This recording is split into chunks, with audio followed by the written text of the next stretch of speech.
भगवान महादेव को शीश झुकाकर प्रणाम कर कर मेरी बात की शुरुआत करना चाहता हूं। आज आसाम की भूमि पर आया हूं। मां कामाख्या का आशीर्वाद समग्र देश पर होता है, मगर मां ने अपनी रहने की जगह तो आसाम के पर्वत पर ही तय की है।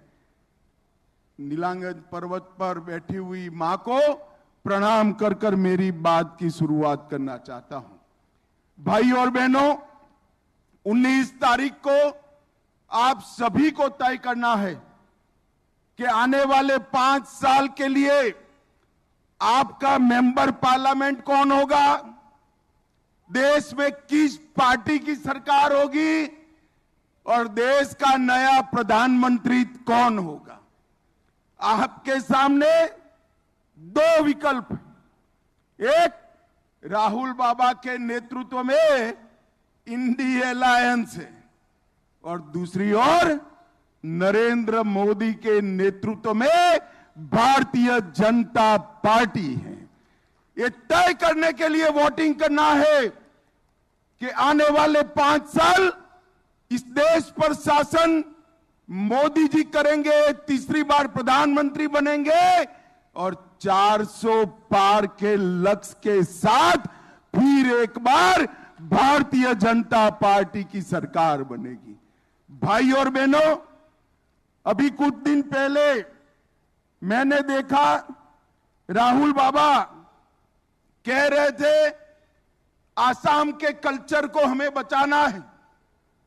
मैं राहुल बाबा को कहना चाहता हूं, पूछना चाहता हूं कि आपने क्या किया था आसाम के साथ।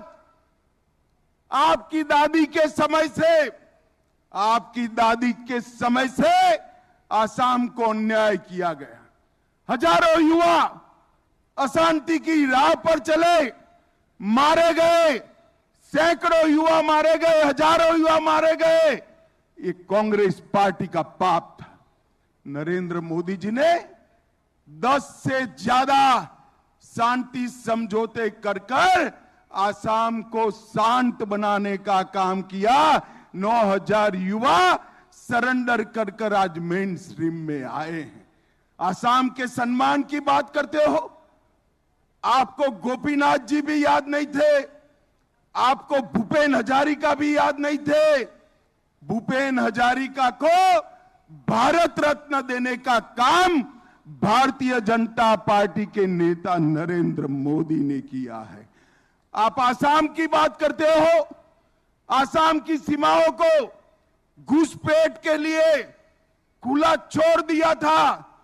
भारतीय जनता पार्टी की सरकार आई, नरेंद्र मोदी सरकार आई और यहां पर असम में हेमंत विश्व शर्मा की सरकार आई।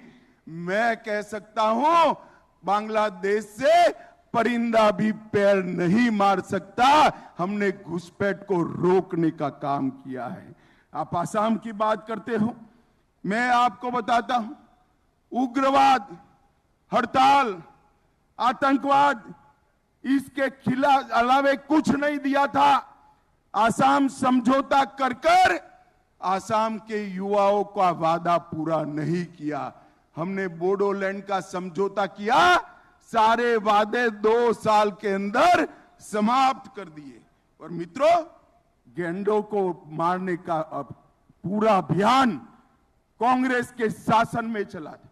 हेमंत विश्व शर्मा की सरकार ने गेंडों को सुरक्षित कर कर आसाम के टूरिज्म को सुरक्षित किया और शंकर देव और माधव देव की परंपरा, सत्रों की भूमि जो घुसपैठिए कब्जा पर बैठे थे, आसाम सरकार ने, बीजेपी सरकार ने एक घुसपैठियों को न केवल काजीरंगा से समाप्त किया, सत्रों की जमीन को भी मुक्त कराने का काम भारतीय जनता पार्टी की सरकार ने किया है।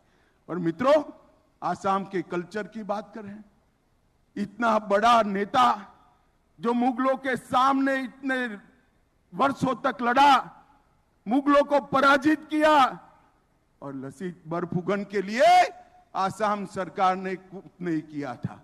सालों तक कांग्रेस की सरकार रही। केंद्र में नरेंद्र मोदी आए या हेमंत जी आए, लसीत का गगनचुंबी पुतला बनाकर वो वीर पुत्र को सम्मान देने का काम भारतीय जनता पार्टी ने किया। और सिर्फ असमिया में नहीं, सिर्फ असमिया में नहीं, भारत की 23 भाषाओं में लसीत बरफुकन की कथाएं बच्चे तक